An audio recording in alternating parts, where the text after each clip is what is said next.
guys. This is Suhani Rastogi. I will be taking your CA as well as GK classes. Okay, ठीक है, चलो.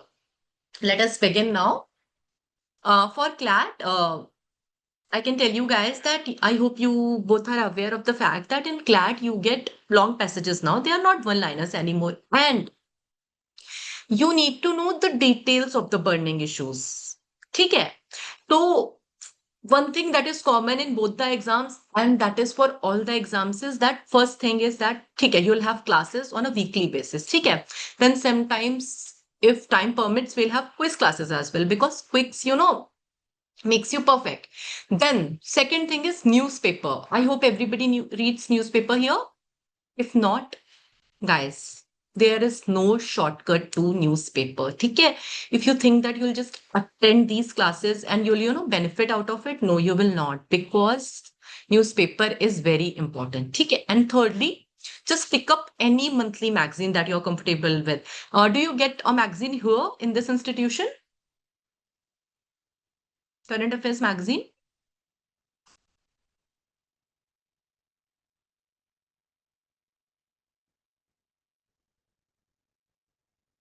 No. Okay, you don't get it here. Okay. You can take up any magazine that you're comfortable with. Any magazine that you can suggest. I also have a few suggestions, but if you guys have come across any magazine and you find it good, anybody?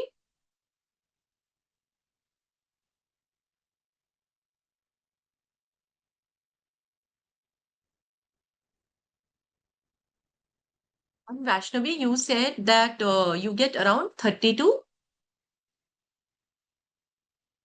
questions in MCQ form, right? So my question is that what is the total number of questions that you get? 100 or 150? 120. Okay, that's great. Means the proportion is similar to CLAT. You have around 25% dedicated solely to GK and current affairs. So I hope you know by now the importance of current affairs. It is the same as legal reasoning. So you can't take GK lightly. That is one thing that I'll suggest you because I know students find it very problematic, very boring. You don't find it as interesting as legal reasoning or maths. But I'll tell you this that it is important. For CLAT students, it is very important. And even 32 questions out of 120, a great number of questions that you get from GK. So I hope everybody realizes the importance of GK and you will make it to the classes. Though you have recordings, but obviously live class, live confusions, live doubts will make you a better, you know, learner instead of just focusing on what do we say, recordings. Okay. Secondly, you have to attend classes. Okay, I told you. Second thing is read newspaper daily.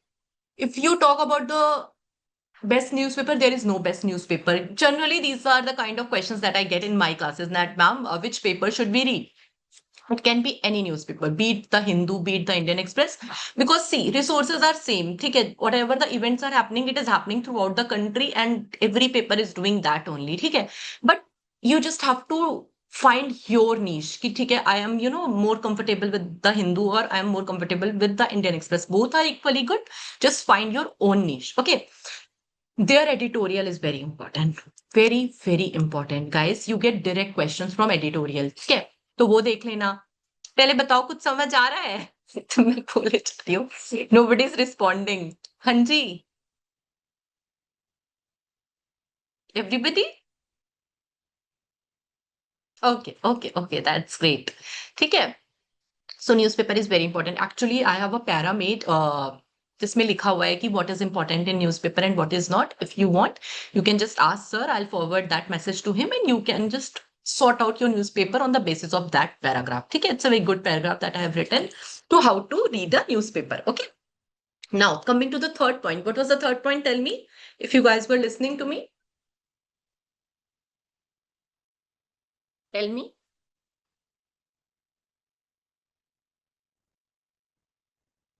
Hanji, let me know, bachcho. The third important source for GK, that's your magazine. Okay, the magazine is also very important, like it's very important. So, what are the three sources? Who is going to tell me now? Let's see. At least you guys were hearing me. You can tell me now. I'm not a very strict kind of teacher कि आप लोग इतना शांत बैठे हो. You guys can chill with me. बिल्कुल मजे से पढ़ेंगे, डोंट वरी। अगर आप लोग इतना स्ट्रेस्ड रहोगे, how will we study? That will be difficult. You guys are not speaking, कुछ तो बोलो। What are the three sources? You are comfortable in whatever language, speak in that language. जो पता है वो बोलो, बस बोलो।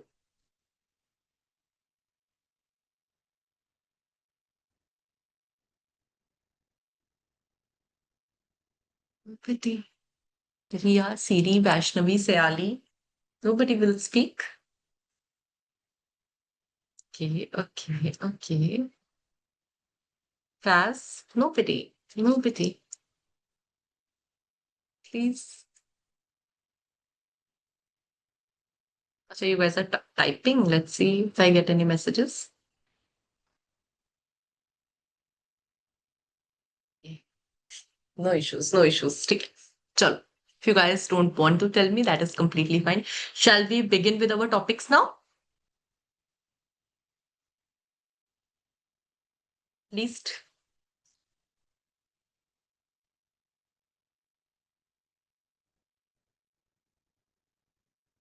Everybody? Just give me a thumbs up. At least everybody. Faz has given. Siri has given a thumbs up. Okay. Vaishnavi, Riya, Sayali, बच्चों. One more Vaishnavi has joined us. Vaishnavi, you're appearing for which exam, bacha? The latest Vaishnavi who has joined us. Not the latest, obviously, latest in the class. Okay. Vaishnavi, you're appearing for which MHCET. exam? MHCT. So, matlab mostly all of you are appearing for MHCT. Okay, so we have to go in that direction plus CLAT. Okay. Chal. Let us begin now. I'll share my screen, guys.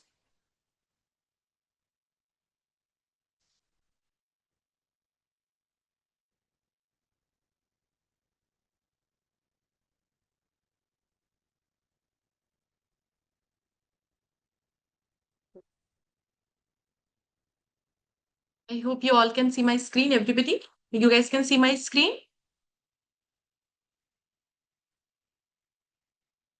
Okay, okay. At least now I'll be asking, after each and every line, after each and every topic that we cover, that you get it, at least answer that. Okay? With time, we'll get comfortable with each other. Now, Axiom 4 mission. I think you all must be reading about it in the news. Heard about it? Axiom 4? It's very important topic this year. Okay, okay. Now let us read this. It is a space mission organized by the Texas-based Axiom Space, the National Aeronautics and Space Administration, that is NASA, Indian Space Research Organization, and European Space Agency. Okay, so it's a collaborative mission. Okay? Between four agencies, the four agencies are Texas-based Axiom Space, National Aeronautics and Space Administration, Indian Space Research Organization, European Space Agency. So you have to remember these four names, okay, for the purposes of your exam, because that is important. Secondly, the full forms are also important. So just NASA, ISRO, ESA won't suffice. You have to remember the full forms as well, okay?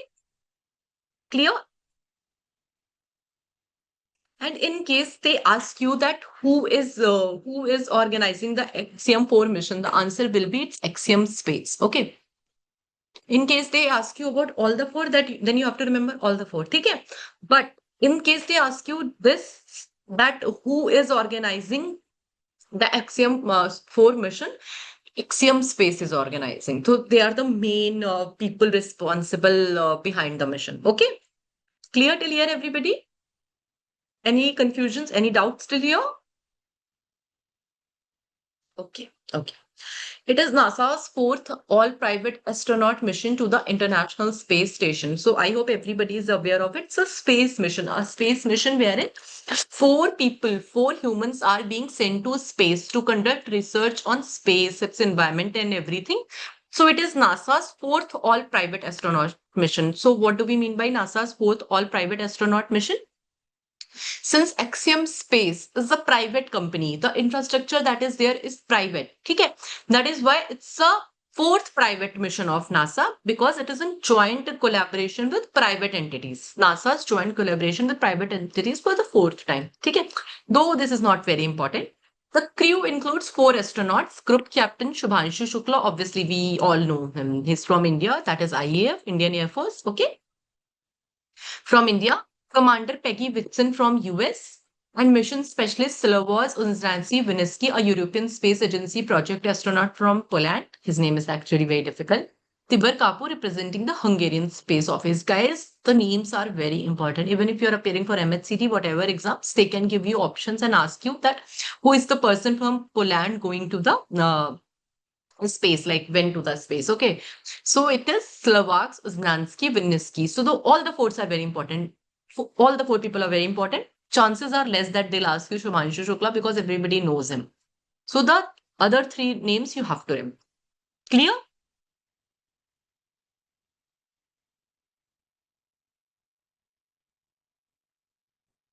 You guys are making notes along with it, or you're just listening to me?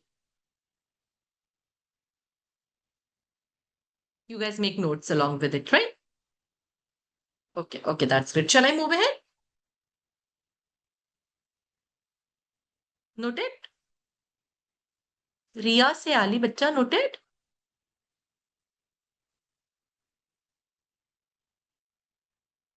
Okay. Sure. Now, very important facts regarding this Axiom 4. Okay, guys, remember each and every detail from this page. I'll give you enough time to note it down. You can't forget any of these details because this is very important this year. The launch site is Kennedy. They do ask you question on this. Well, like, they'll for sure ask you that what was the launch site for the Axiom 4 mission. It was Kennedy LC. Okay, it's in USA. The launch date June 25, 2025. Okay, the rocket was Falcon 9 Block 5. Okay, this is also very important. These numbers are not very important. Okay, but Falcon 9 is very important.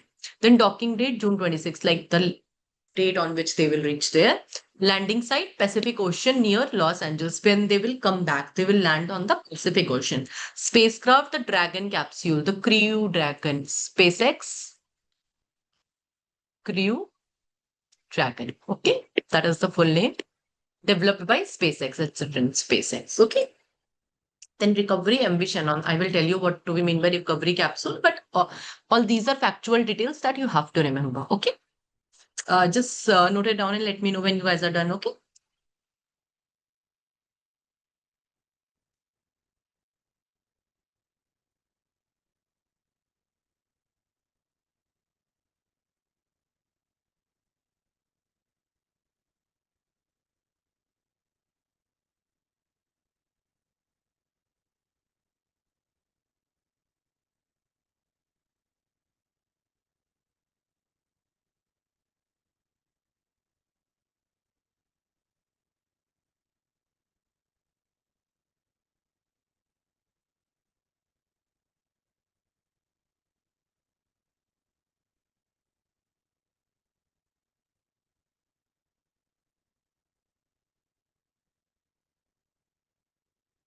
Then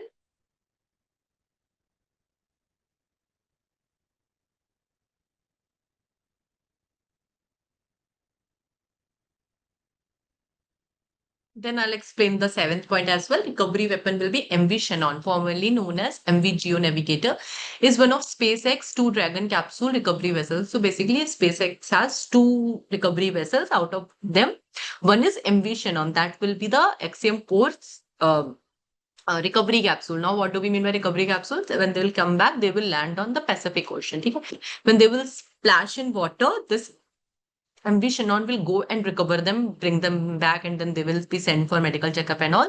So this will function as the recovery capsule for Axiom 4 mission, MV Shannon. Okay. Clear, everybody? Any doubts till here? Any doubts? Guys, you can ask me your doubts anytime and number of times. Just don't worry about the fact that how I will feel or how the others will feel. You're here to clear your exam. Just ask your doubts. Okay. But this was easy, I think. You find it easy? Able to comprehend?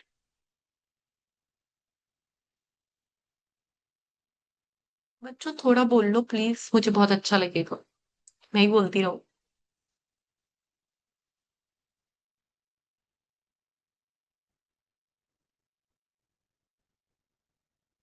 Shall I move ahead?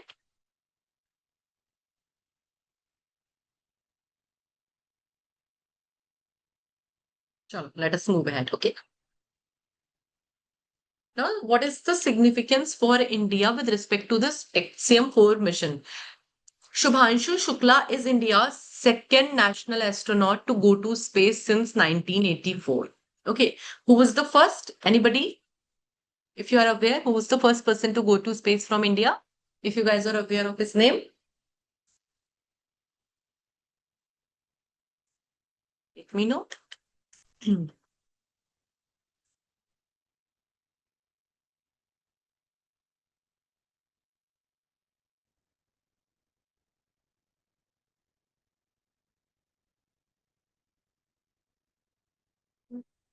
Nobody? Yes, Vaishnavi, tell me, bacha. Rakesh Sharma. Good. Rakesh Sharma was the first person to go to space from India. Okay, it was there in the second line itself. Rakesh Sharma was the last Indian to go to space when he traveled to space in 1984 on board the erstwhile Soviet Union Soyuz aircraft. Okay. So Shubhanshu Shukla is India's second national astronaut to go to space. So we have people from India who have gone to space. The first was Rakesh Sharma, and second is Shubhanshu Shukla. Okay, clear till here?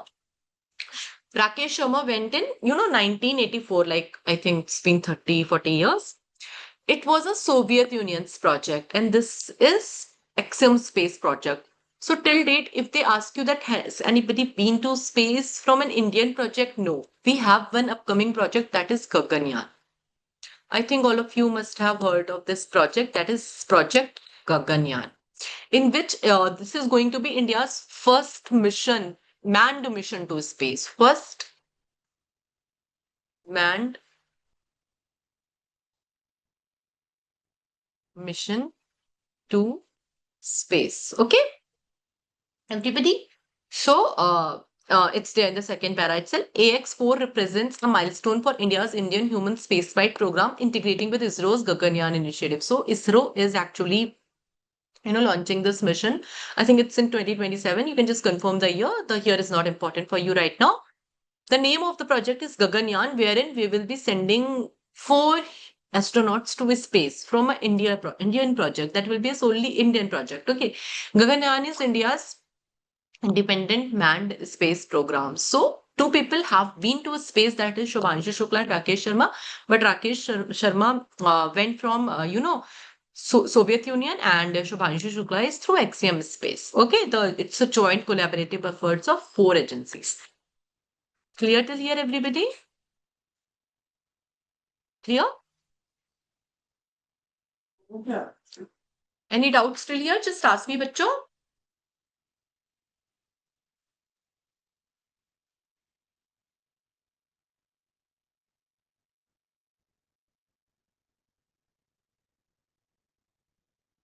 Okay, chalo, let us move ahead.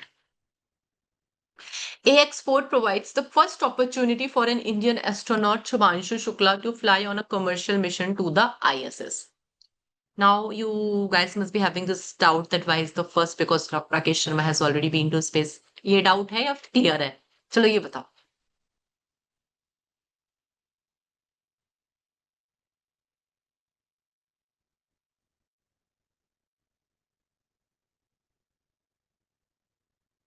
Ji, doubt है या clear है? ये बताओ, मुझे ये जानना है.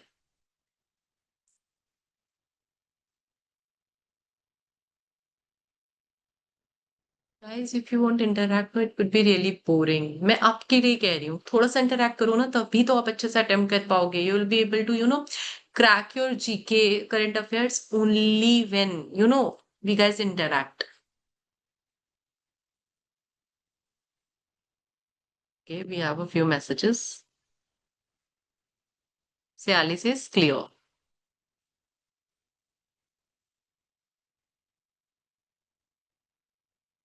Faz says, does you provide notes या फिर share PPTs? Bachcha, I'll share the PPT and just keep noting it down along with the class as well. Okay, that will make you remember it in the exam. Otherwise, I'll share the PDF of this PPT. Fine? Is this fine?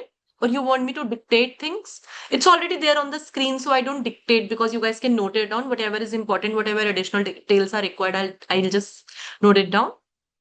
Okay. Fast says this is clear. Like he's sure about it. What about others? Is it fine that I'll give you the PPT? But do make notes as well. I think there is no point in dictating when we have everything on the board. Okay.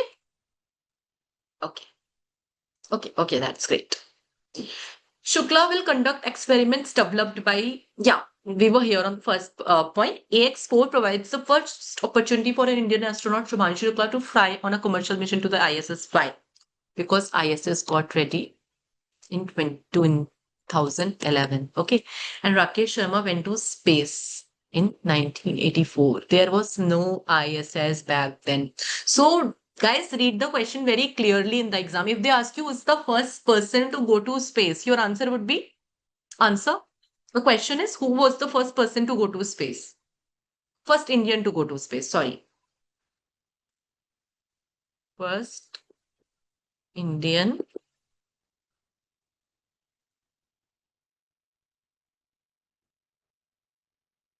Let me know the answer, bachcho. The second question.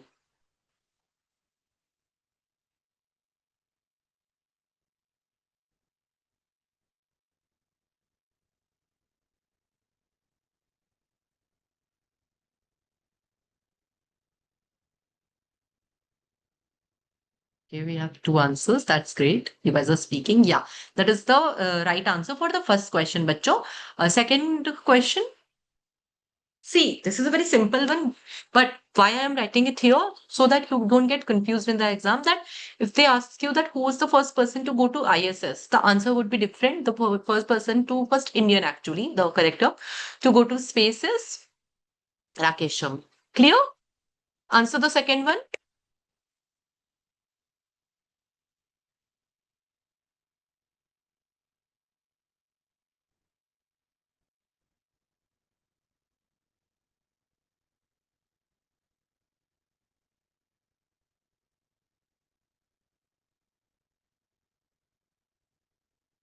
You won't answer.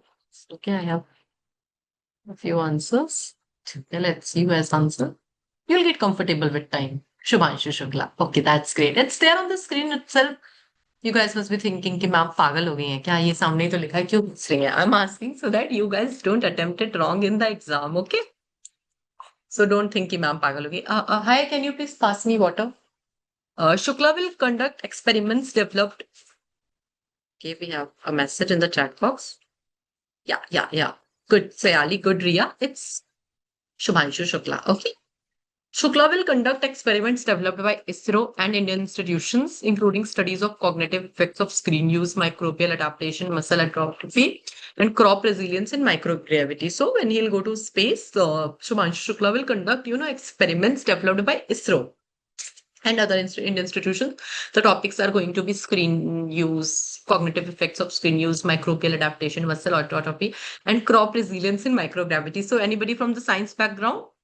These terms, must be very familiar to the people from science background, but you don't have to remember this for the exam purposes because obviously a person from a non-tech background will never understand this. Nobody's from the science background?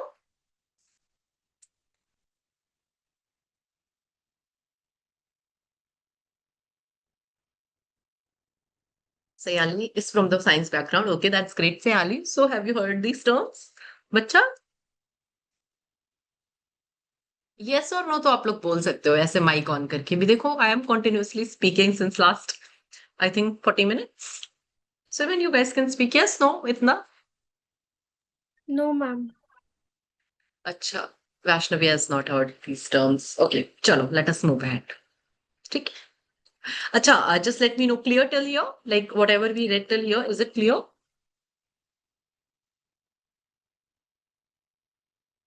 Everybody, if you guys have any doubts, just ask me. My only funda for this class is don't go back with doubts because what is the purpose? If you have doubts, you go back, you'll just be wasting your 1.5 hours sitting with me, and wasting your time. If there is any doubts ever, just ask me, okay? International Space Station. Now, a few facts about the International Space Station. The International Space Station is a modular space station that provides experimentation opportunities with microgravity and the space environment. So, that International Space Station that we have in the space, obviously it provides you opportunities to conduct experiments and then research about the space environment. The International Space Station is the largest human-made object in space. So it's the largest human-made object in space. Launch date is 20 November 1998. This is very important because this year, since they are going to ISS, one Indian is going, so they can ask you the date in any of your exams. That what was the launch date for International Space Station? That is 20 November 1998. Orbiting around 400 kilometers above Earth, it travels at a speed of 28,000 kilometers per hour, completing one orbit every 90 minutes. Just have a look at it. Not very important. The chances are that they will not ask you question from this. Okay. This they may ask. Orbiting about 400 kilometers above Earth. Continuously occupied since 2011. A lot of countries, are sending their people to space for research. So it is continuously occupied since 2011. The first module, Zarya. This is very important, guys. Just, note it down. The first module that was developed, in 1998 and completed in 2011. It's written was launched in 1998 and the station was fully assembled by 2011. It is expected to operate until 2030. So the first model, that is Zarya. Okay. It was, the launch of the project was 1998, 20th November. Then got completed. Obviously, if a building starts for construction, then it takes years to complete it. No, so similarly, the station was assembled, and that to assembling something in space. It got completed in 2011, and then it is expected to operate till 2030. The name is Zarya. Clear till here, everybody? Guys, just give me a moment.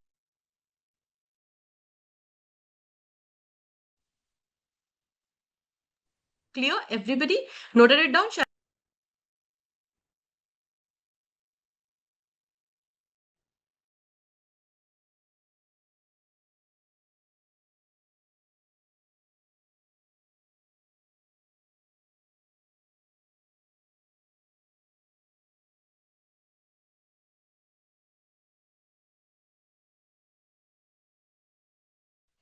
Okay, sorry guys. Okay, clear till here, na? Chalo, let us go ahead.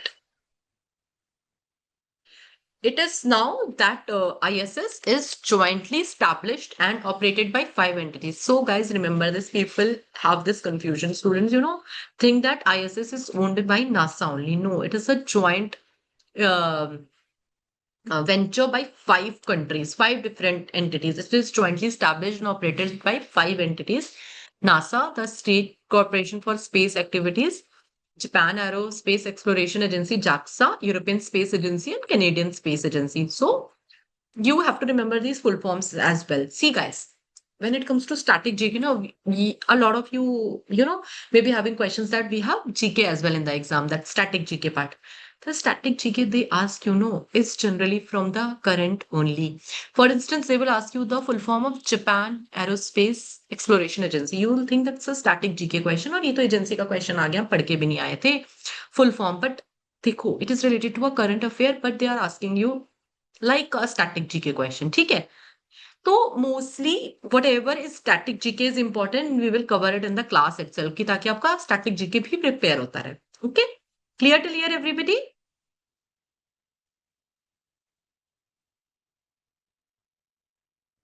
Everybody's okay. Chalo. Other space station efforts. China operates its own space station, Tiangong, since 2022, hosting up to 3 astronauts at 450-kilometer altitude. So, China also has a space station, guys. So, we have 2 space stations right now. One is ISS, obviously, we were reading about it, and the second one is Tiangong. The second, owned by China. So we right now we have only 2 space stations. That is one by China and one by these 5 entities jointly. Okay, hosting up to 3 astronauts at 450-kilometer altitude. India plans to launch Bharatiya Antariksh Station by 2035. So even India plans to have a space station in the space, India's own space station. That is, the name will be the Bharatiya Antariksh Station. So in case they ask you the name that India is planning to launch a space station, what is the name of the a space station that India has planned. The name is Bharatiya Antariksh Station by 2035. No, not 2035. That is not the name. Bharatiya Antariksh Station. That will be the name. Very, very simple. That will not be the name. That will be the name. Okay. I think that is very simple. In a 400-kilometer orbit weighing 20 tons with missions lasting up to 15 to 20 days, Japan and UAE are also planning future space stations. Clear? Everybody clear till here? Vaishnavi says clear. Sayali says clear. Riya Bacha clear. Siri says clear. Okay. Others clear? Okay. Yeah, one more important thing, guys. The mission is expected to last for 14 days, 2 weeks. Anything they can give you in options. Okay. Okay, done. Shall we move ahead?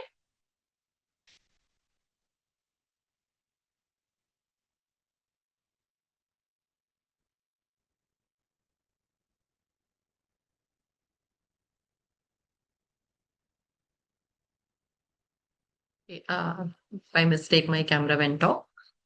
Chalo. Yeah.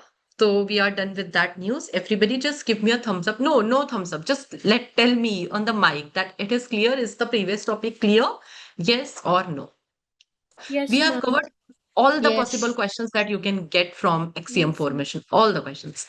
So just okay, I'll ask one by one. Just attendance होती है. Siri clear, बच्चा? Yes, ma'am. Vaishnavi clear? Yes, ma'am. Riya, बच्चा clear? Sayali clear, बच्चा? Yes, ma'am. Okay. Let's see the other participants as well. Okay. I think Faz has left the class. Even the other Vaishnavi has left the class. Okay. Sure. Now we'll move to the second topic of the day. ठीक? Comfortable with me? समझ आ रहा है? Are we on the same page? Comfort आया मेरे साथ ये बताओ. That is also very important because अगर टीचर ही कंफर्टेबल नहीं है तो कुछ समझ नहीं आएगा. पक्का? ओके चलो. And guys, again, if you have any doubts, just ask. Don't hesitate. You can take my number from sir. And if you have any doubts that you cannot ask in the class, you guys are confused about something, just text me anytime and I'll be there to help you. Okay. Now, another very important news of this year, Taranaki Maunga Mountain gains legal personhood. Okay. Recently, Taranaki Maunga, New Zealand's second highest mountain in North Island, was granted legal personhood, becoming the third natural feature after T. Urevera Park in 2014 and Vanagri River in 2017 in the country to receive this status. Now, what do we mean by legal personhood? Anybody is aware of it? When an entity like a company, rivers, mountain is granted legal personhood, this means now they have certain rights and duties. Just like us, they don't become human, of course, but they have certain rights and duties now. They can purchase land on their own name. They can sue someone. They can get sued. So I hope everybody is aware of this fact that I think everybody knows this, that a company is a legal status. है ना?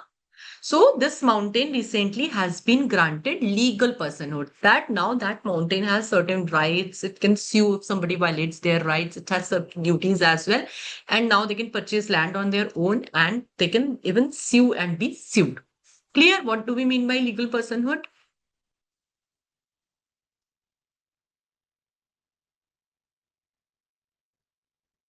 The Alice is clear. Okay. What about others? Okay, that's great.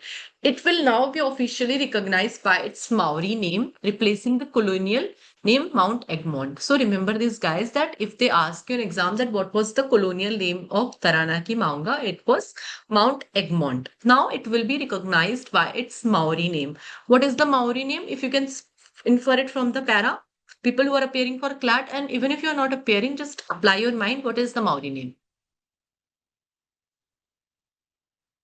You can see that from the para itself.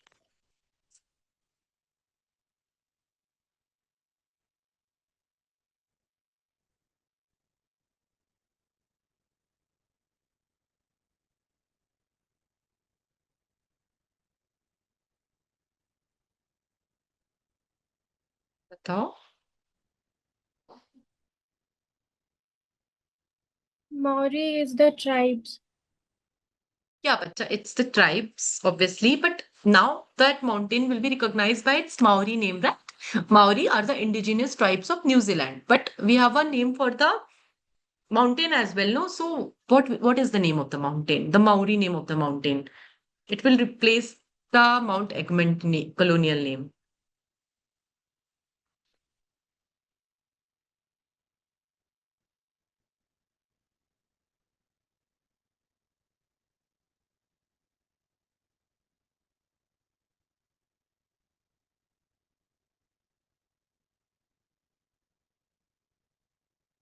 I see.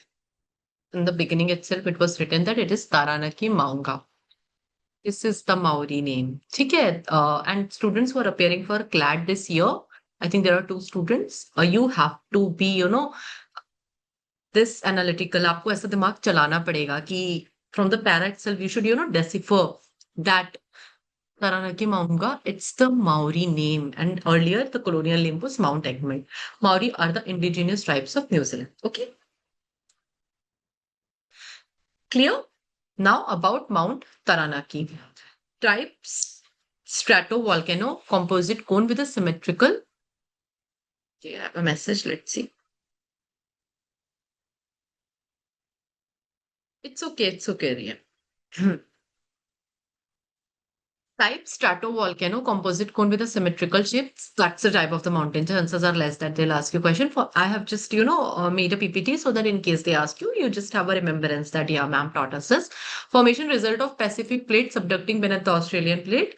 Status snow-capped dormant volcano. So that Taranaki Maunga mountain, is snow-capped. Snow-capped in the sense that there is snow all over the mountain and there is a dormant volcano inside that mountain.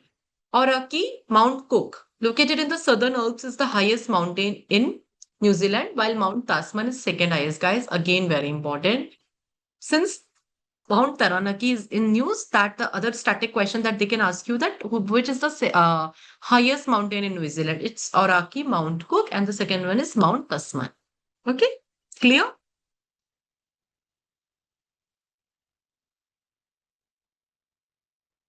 Now, what is the status of legal entities in India? If we talk about the status of legal entities in India, if we have some provisions like this to grant this legal personhood to entities, then we'll read this passage.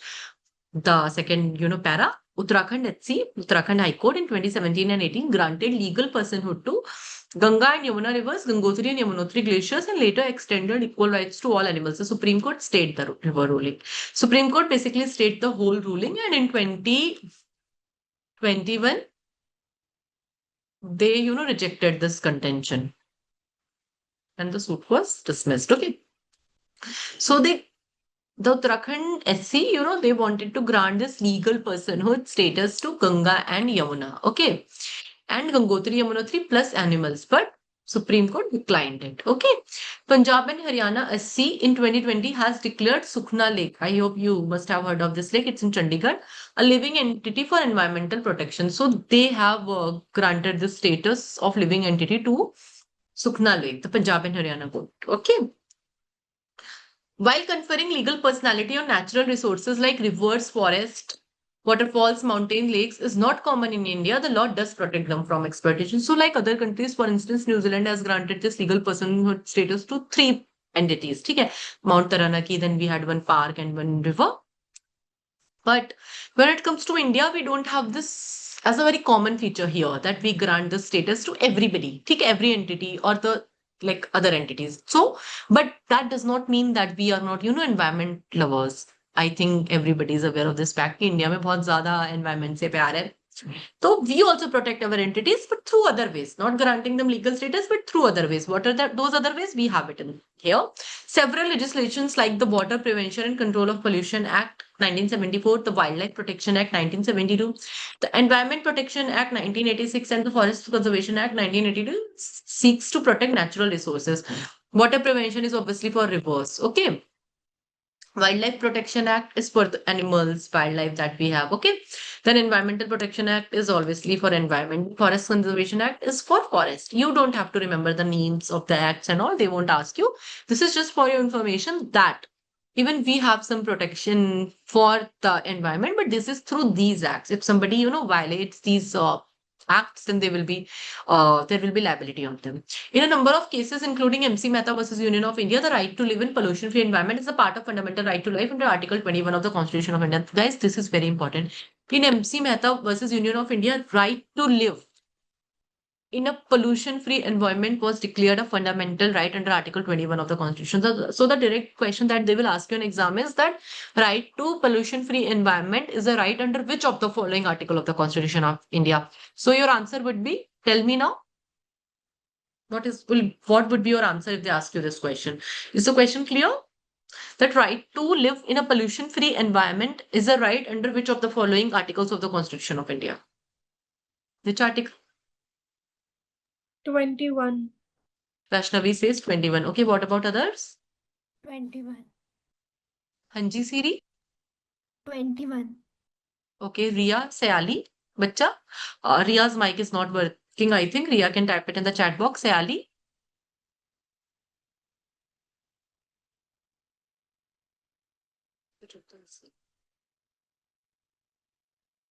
We have a message. Let's see. Sayali says 21. Ria, what is your answer? Yes, right? It's a right under Article 21. Okay, we go on the previous slide. MK Ranjit Singh and others versus Union of India. So 2024 judgment by the Supreme Court. The Supreme Court recently emphasized need for an umbrella legislation which relates to climate change and attendant concerns. Basically, even Supreme Court in 2024 through this legislation emphasized on environmental protection. Okay. Clear with this news, everybody? Mount Taranaki and the previous one, XM4. Clear till here, everybody? Rashnavi says clear. Siri says clear. Ria, clear. Sayali clear. Ria, Bacha?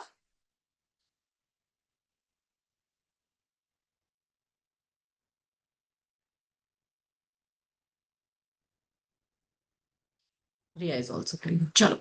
Let us move to the third news of the day.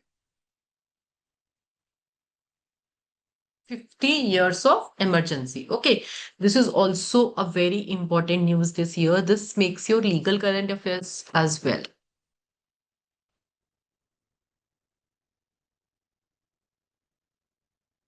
See, the news are, whatever news we are reading, though they are in details, but I hope you get that we have so many facts in there that those facts will actually be your answer. Like, even if you get one-liners in exam, those facts will be your answers, right? Do you realize the fact that each and every news has around 10 to 15 important facts? Getting it? Siri says, yes, she gets it. What about others?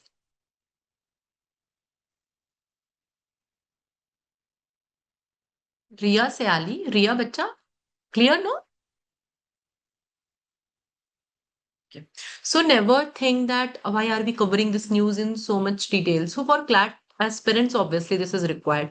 But for other students as well, each and every news has a lot of facts. So you need to be aware of those facts because the question will not be that which mountain has, been recently granted the legal personhood from New Zealand. It can be from every other fact about that news. Okay. Chalo, let us begin now. Again, this is a very important news and this relates to our legal current affairs. Take care.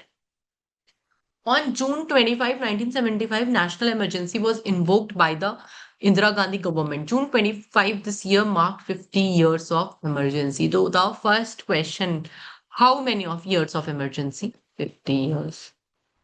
Date on which emergency was imposed? 25 June 1975. Even if you forget this 50, if you remember this date, 1975 से 2025 तक कितने ये साल हुए? Very simple, no? That it is 50 years. Okay. Clear, everybody? I think कुछ था नहीं इसमें ऐसे clear ना होने का. That is very plain and simple on the face of it. Okay. So, why imposed? In February 1974, Gujarat's Nav Nirman movement led to the resignation of CM Chimanbhai Patel over corruption. ठीक है? So there was a movement in Gujarat that was Nav Nirman movement. This movement was basically against corruption, rampant corruption and inflation in the country. Okay. So people were, protesting against it. वैसे अभी recently आप लोगों ने सुना होगा, not recently, आप तो बहुत ही छोटे रहे होगे शायद, तब अन्ना हजारे मूवमेंट भी हो रहा था against this corruption and all. सुना था? नहीं सुना था? अच्छा, अगर आप लोग वैसे बहुत छोटे रहे होगे, तो अगर अभी नहीं भी सुना था तो दैट इज कम्प्लीटली फाइन, ठीक है। सो there was this movement in Gujarat against the established government. So this was against corruption and inflation, and it ultimately led to the resignation of Gujarat CM Chimanbhai Patel. ठीक है? This inspired, when we had a movement in one part of the country, it inspired a student-less protest in Bihar, uniting socialist and right-wing groups under the Chhatra Sangharsh Samiti. ठीक है? देखो, at that time, in that era, in around 1974, 1975, there were, a lot of protests going on in the country against corruption and inflation only. Okay? So the background of emergency was that only, that there were a lot of movements. Jayaprakash Narayan, a Gandhian and Quit India veteran, I think you all must have heard of his name. He's a very famous person of that time. A Gandhian and Quit India movement veteran took charge of the movement. So basically, this movement in Bihar, student-less led protest in Bihar, the charge was taken over by Jayaprakash Narayan on June 5, 1974. JP Narayan called for Sampurna Kranti, total revolution. Remember this, guys? From Patna's Gandhi Maidan, leading to mass protest against the government. So basically, even this revolution was against the government. JP Narayan started it, and it was held in Patna's Gandhi Maidan. It was known as Sampurna Kranti, total revolution, that we don't want corruption, we don't want inflation. We want Shanti. Think clear till here, everybody? Just let me know. If you have any doubts, you can ask me. Clear? Okay, that's great, bachcho. On June 12, 1975, the Allahabad High Court convicted Indira Gandhi of electoral malpractice, invalidating her Lok Sabha election from Raebareli. This led to calls for her resignation. So basically, in the background, when there was, rampant movements, there were frequent movements against the established government, Allahabad High Court convicted actually Indira Gandhi of electoral malpractice. Basically, there were some malpractices during the election. So Allahabad High Court convicted her, invalidating her Lok Sabha election from Raebareli. Obviously, she was standing from Raebareli, so her election was cancelled. It was invalidated. This led to calls for a resignation. Imagine at a time when the people are actually protesting against the government. Now, when they are protesting, it happens suddenly कि prime minister का election को invalidate कर दिया, बोल के कि भाई तुम तो बिल्कुल फ्रॉड व्रॉड करके आए हो। सोचो, और कितने धरने हो जाएंगे, बताओ, हो जाएंगे या नहीं? तो बताओ। Can you please search of face? हो जाएंगे ना? ठीक है। This intensified calls for her resignation. ठीक है, then there were people कि ठीक है, let her resign, कि पहले ही there is corruption, inflation everywhere, and now she has, done malpractices in the elections as well. To quell such popular protests, the national emergency was proclaimed. President Fakhruddin Ali Ahmad signed the emergency proclamation on late June 25, 1975. Now, she knew that there will be protest against her. रातों रात, you must have heard from your elders in your house that रातों रात emergency लग गई थी, सुना है?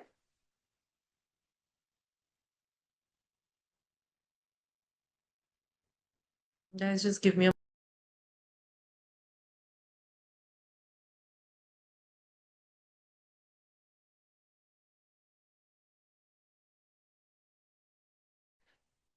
okay, yeah, सुना है ना कि that रातों रात emergency लग गई थी, okay? Now, who signed the proclamation, guys? Very important information. President Fakhruddin Ali Ahmad signed the proclamation of emergency. Indira Gandhi ने रातों रात emergency लगा दी, and he signed it. ठीक? Clear till here, everybody? Give me a thumbs up if we all are on the same page till here.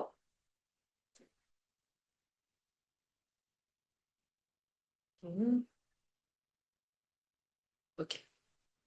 Now, since it is 50 years of emergency, this topic becomes important for the purposes of exam this year. So we will study key provisions related to national emergency. See, Article 352 This is the provision that deals with national emergency. Okay. Is proclaimed Article 352, that is the national emergency, is proclaimed by the president under Article 352. So who proclaims, who has the authority to proclaim this national emergency? Is president. President has this authority to proclaim national emergency. This can be your second, third, fourth question, whatever I was telling you that this is important. So this can be also a question that who proclaims national emergency? It is the president who proclaims national emergency under Article 352 when the security of India or part of it, obviously when the security of India is threatened by war. War, obviously, no, when two countries, come on a war with each other. Like recently, we had this scenario of a war between India and Pakistan. Thankfully, things didn't get escalated. And there was a ceasefire by Trump ji. Okay? Then external aggression, external emergency. External aggression means that when a foreign country, they attack you without declaring a war. ठीक है, अचानक से पता चला कि ऐसे हम पे जो है अटैक करने लगे बहुत सारे, तो that is external aggression. And armed rebellion. ठीक है, armed rebellion, obviously when the people of India start protesting against the established government through arms. ठीक, arms and ammunition, I hope everybody is aware. So if they ask you in exam, they can ask you, this is a very important question, that emergency is declared, national emergency is declared on which grounds? It can be war, external aggression, or armed rebellion. Okay, just give me a moment, guys.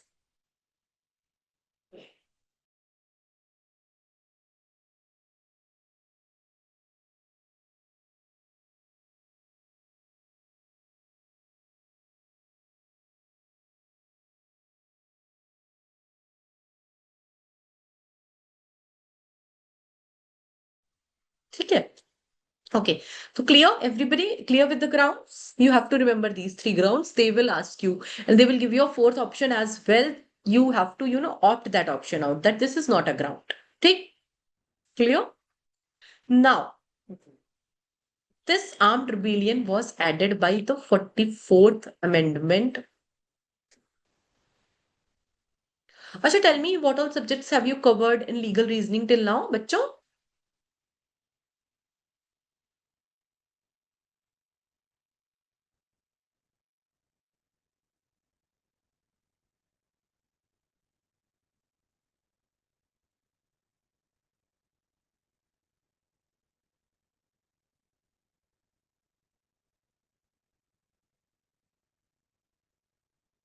Law of torts and contract law. Okay, that's great.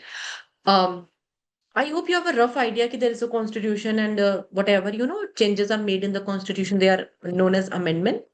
इतना तो पता होगा ना. You will read about constitution in upcoming days, but वैसे पता है ना. So it was through this 44th Amendment to the Constitution of India, this word armed rebellion was added. Again, very, very important fact. The direct question that they will ask you is that the term armed rebellion under Article 352 was added by way of which amendment to the Constitution of India? It was by way of 44th Amendment. Earlier, it was internal disturbance. Again, a very important fact. You can't forget this as well.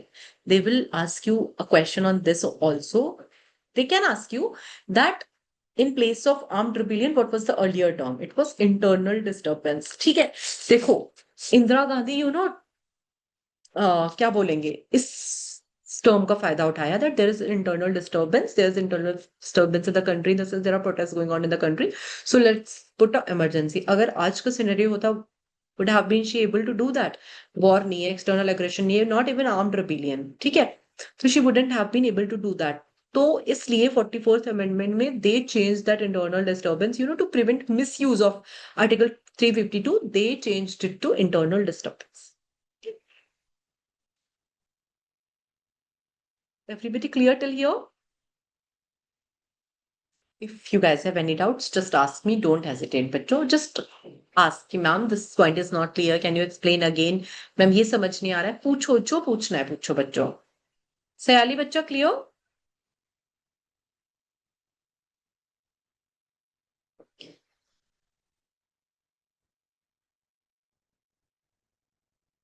The 38th Constitutional Amendment Act 1975. Can you see the year of the amendment?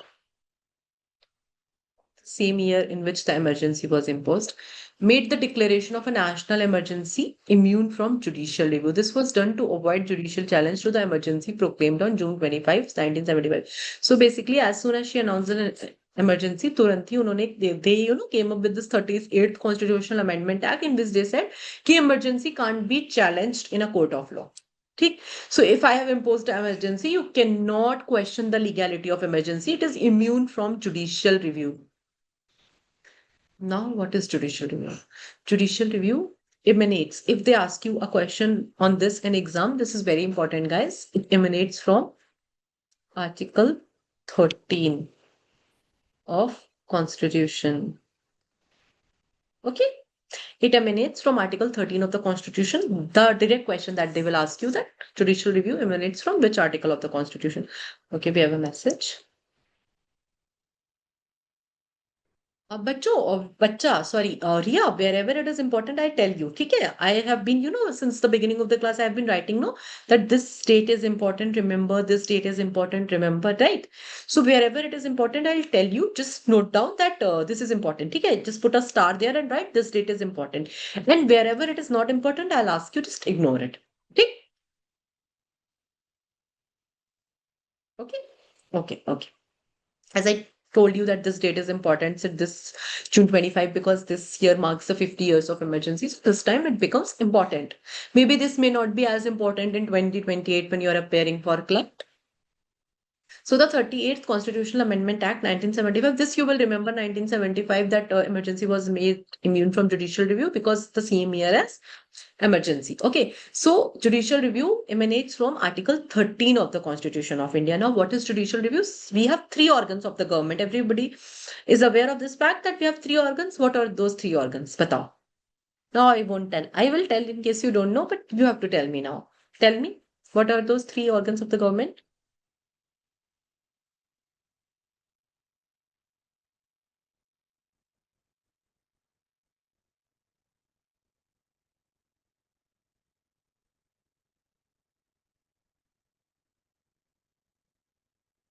Hanji Vaishnavi, bachcha, tell me.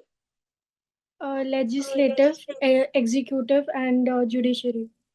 Very, very good. Very good. We have three organs of the government, that is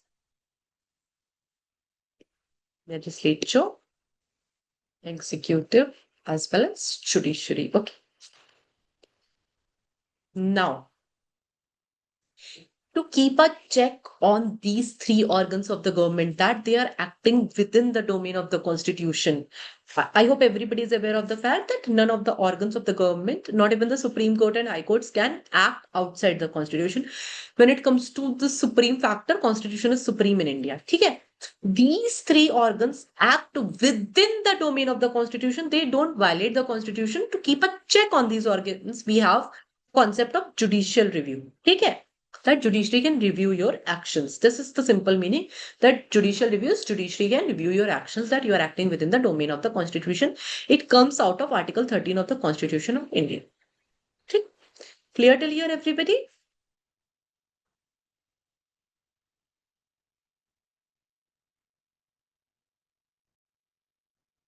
Vaishnavi, Seali, Bacha, you guys clear? Siri, Seali clear, Riya is clear, Vaishnavi, are you clear, Bacha? Any doubts? Just ask me. Clear. Okay. The 44th Constitutional Amendment deleted the above provision of 38th Constitution. Basically, whatever she did for her own benefit, अपना जो भी purpose था, they, deleted that provision. They said कि no, you can't keep emergency outside the purview of judicial review. They deleted the above provision of 38th Constitutional Amendment Act. Thus, it reversed the position and restored the ability of the judiciary to review the decision of the declaration of a national emergency. So now, if they, in case they ask you that is emergency immune from judicial review? No, it is not immune from judicial review. It is liable for judicial review. Okay, it comes under the purview of judicial review emergency. So by way of 44th Constitutional Amendment, they have, deleted that provision that national emergency is immune to judicial review. Okay, clear till here, bachcho?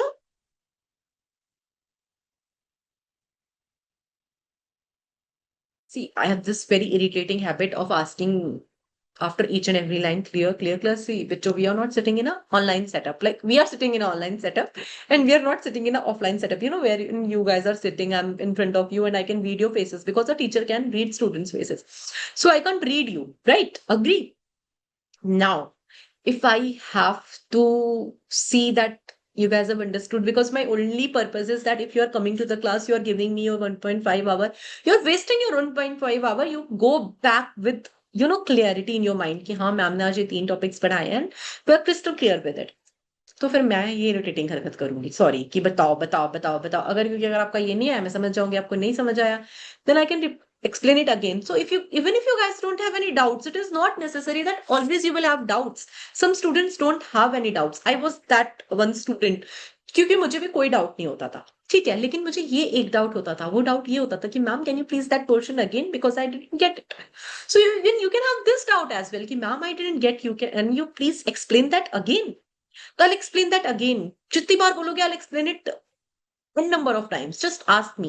So it is not necessary that you should always have a doubt because you guys are in 11, 12 standard. So you guys haven't even studied about this topic. So doubt arising chances are less. But I have students in some other classes जिनको बहुत सारे doubts होते हैं. So even you can have doubts. But if you don't have any other doubt, you can still have this doubt that ma'am, I didn't get you. Can you please repeat that portion? I'll do that. ठीक? Clear? बहुत lecture दे दिया ना मैंने? लंबा सा.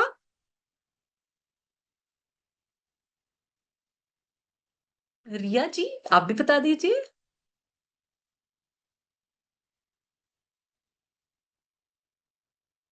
रिया बच्चा. Okay. Okay, Riya always gives a thumbs up in the end कि हाँ ठीक है, पहले मैम सबका ले ले, फिर मैम पर्सनली मुझसे पूछेंगी और तब मैं दूंगी, है ना? ठीक है. Now let us see this. Parliamentary approval of national emergency. The proclamation of a national emergency. Acha, we have a message. I think that's from Riya. No ma'am, अरे Riya, I was just kidding. ऐसे tension मत लो, मेरी class बिल्कुल ऐसे chill वाली समझो. मैं वो कोई ऐसे वो पर्टिकुलर टीचर नहीं होगी ऐसे आके बैठ गई हूँ आप लोग को स्ट्रिक्टली बैठने में, मजे करो, ठीक है. Parliamentary approval of national emergency. Okay, I have one more message. Yes yes, okay. Parliamentary approval of national emergency, the proclamation of. हाँ, मजे करो का मतलब ये भी है कि क्लास में you have to come before we begin. ये नहीं है कि क्लास ही बताओ, वो मजे मैं नहीं अलाउ करूंगी. You have to come to the class because the kind of importance GK current affairs hold in your exam, it values. Parliamentary approval of national emergency. The proclamation of a national emergency must be approved by both houses of parliament within 1 month from the date of its issue. So, whenever we have read this, that who has the authority to declare an emergency? Now, you guys tell me. I've told you just now that who has the authority to declare an emergency?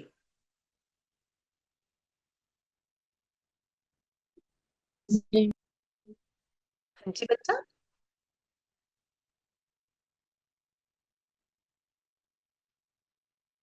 President.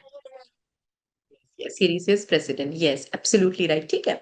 Now president has issued a proclamation. Now, from the date of the proclamation, within 1 month, the parliament has to approve the, what do we say, emergency.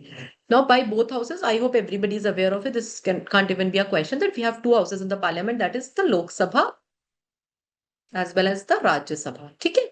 So it has to be approved by both the houses of parliament. The proclamation of a national emergency must be approved by both houses of parliament within 1 month from the date of its issue. Originally, the period allowed for approval of a national emergency by the parliament was 2 months, but the period was reduced by 44th Amendment. Again, देखो guys, I'll give you a very key funda.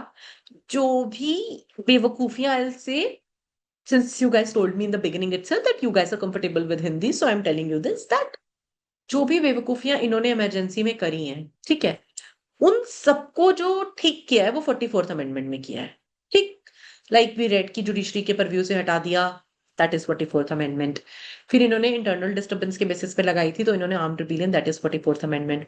Again we have this approval. Earlier it was 2 months, इतने long pending पड़ा रहता और तुम मजे कर लो emergency लगा के. They reduced it to 1 month, that is again 44th amendment. So the key funda is whatever disaster was there because of the emergency, they were, checked and correct by 44th Amendment of the Constitution. Clear?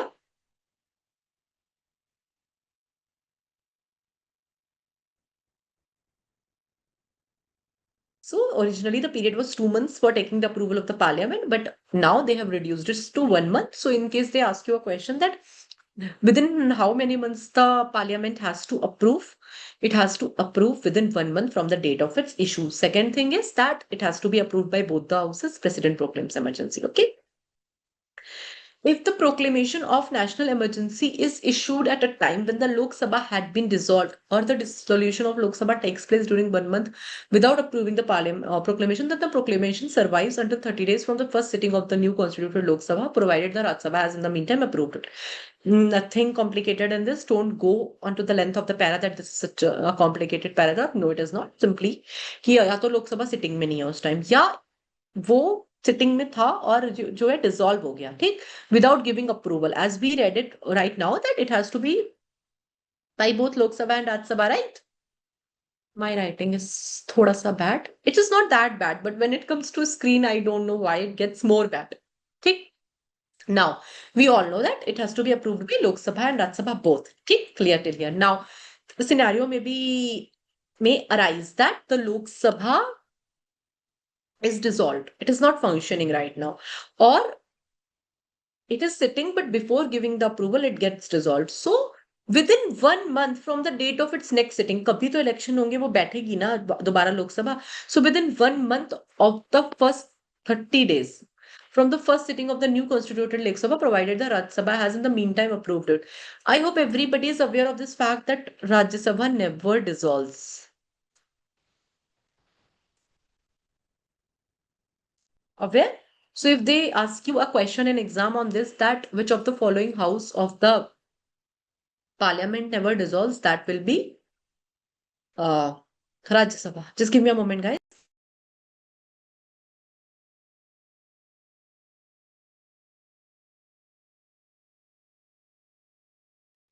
Okay.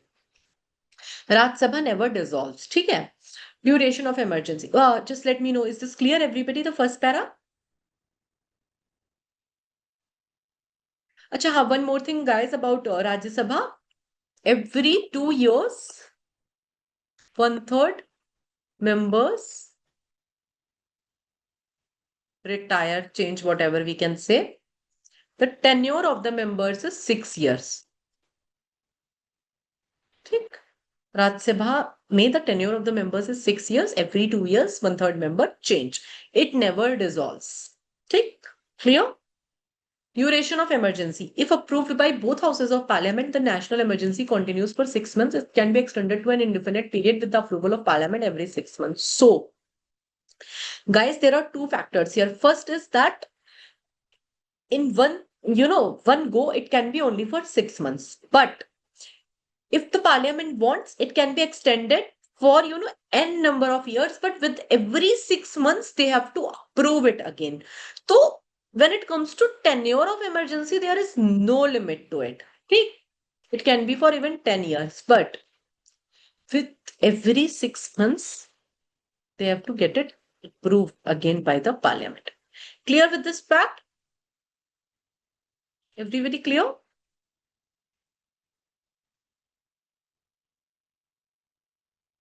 Vaishnavi, Seali, Riya, Bacha, clear? Okay. This provision of periodic approval every 6 months was added by the 44th Constitutional Amendment Act of 1978. Prior to this amendment, national emergency, once approved by the parliament, could remain in operation as long as the executive desired. So, again, a disaster of the emergency in 1975 that was, cured by the 44th Constitutional Amendment Act of 1978. Guys, 44th Amendment, Constitutional Amendment Act here is important. Okay?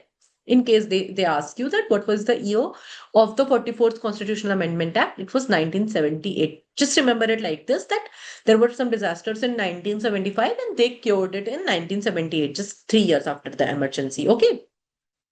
Now, prior to this amendment, national emergency, once approved, could be for many years. The scenario is same even today, that it can be for an indefinite period, but you have to get it approved every 6 months. That was added by the 44th amendment. Clear? Clear till here, everybody?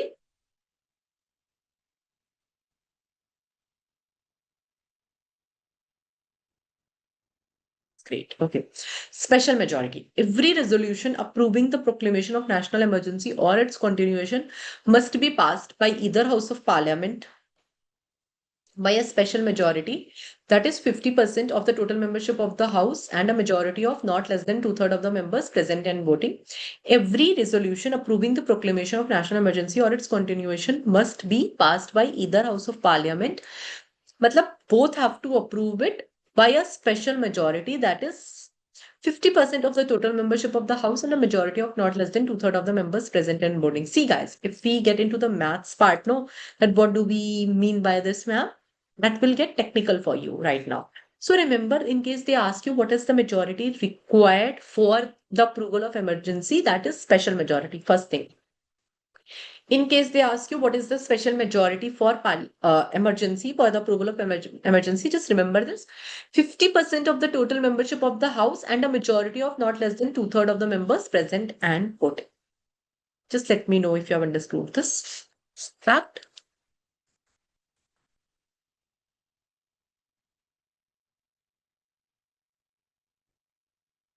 Remember the name. That is important. Okay. 50% of the total membership of the House and a majority of not less than two-thirds of the members present and voting. Riya Bachcha, clear? Siri, Vaishnavi, Sayali says clear. Okay. Okay.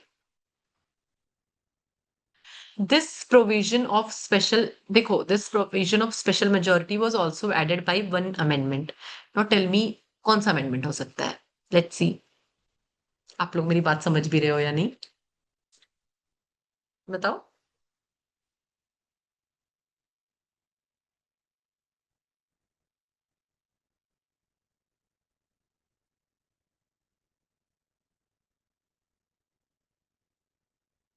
They cured something again. Now what is the amendment? Which amendment is it?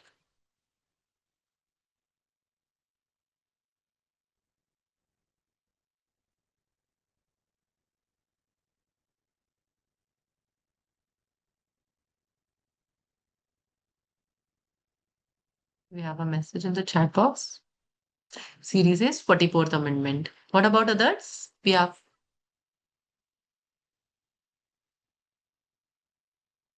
Sayali, my question, Bacha, is that the special majority for the approval of emergency was added by way of an amendment. So my question is, which amendment it could be? Ye batao. Since I have been discussing a lot.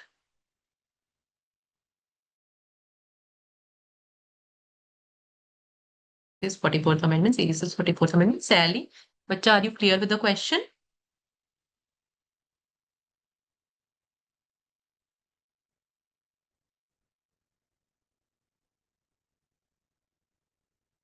Let's see, we have a message. 44th Amendment. Okay. Vaishnavi also says 44th Amendment. Take it. Chalo. Good, guys. Very good. So whatever changes were made, they were made in the 44th Amendment. This provision of special majority was added by the 44th Constitutional Amendment Act of 1978. Earlier, such resolutions could be passed by a simple majority by either House of Parliament. So earlier, the provision was for simple majority, but special majority was added by way of the 44th Amendment to the Constitution of India. Okay. Now revocation of proclamation of emergency. ठीक है. Now देखो emergency issue हो गई है. We have read the procedure, the provisions, everything we have read. Now it can't be in picture for like entirety. No. So there will be what do we say, revocation of emergency as well. ठीक है. Now we'll read about the revocation of emergency. Revocation, let's just read it and we'll take it up in the next class, because I know it's your first class. So thoda sa let us go gradually. A proclamation of emergency can be revoked by the president at any time by subsequent proclamation. Such a proclamation does not require parliamentary approval. So if the president wants, once he has issued the proclamation of emergency, he can take it back. That proclamation, it can be revoked by the president at any time by a subsequent proclamation. So just like he has made a proclamation of emergency, he can make a revocation proclamation as well, that now he is revoking the emergency. Such a proclamation does not require parliamentary approval. Chalo bachcho, let me know if it is clear till here.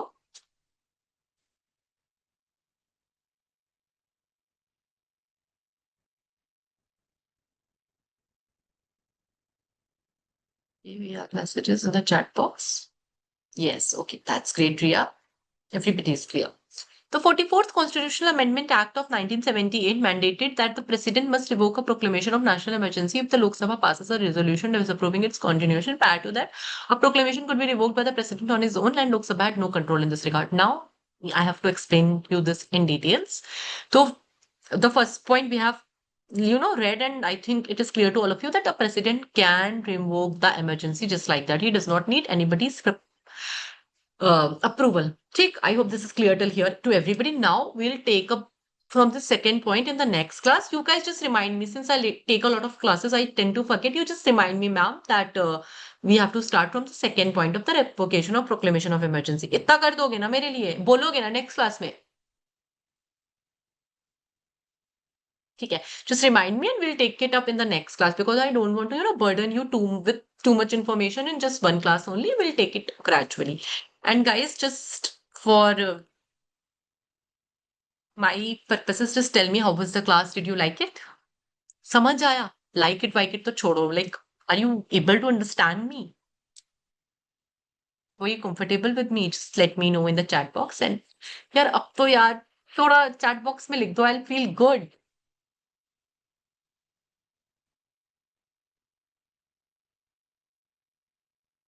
Okay. Perfect, guys. Perfect. Chalo, with this, we'll end today's class. Let's meet in the next class. Okay. Bye, bachcho. Take care.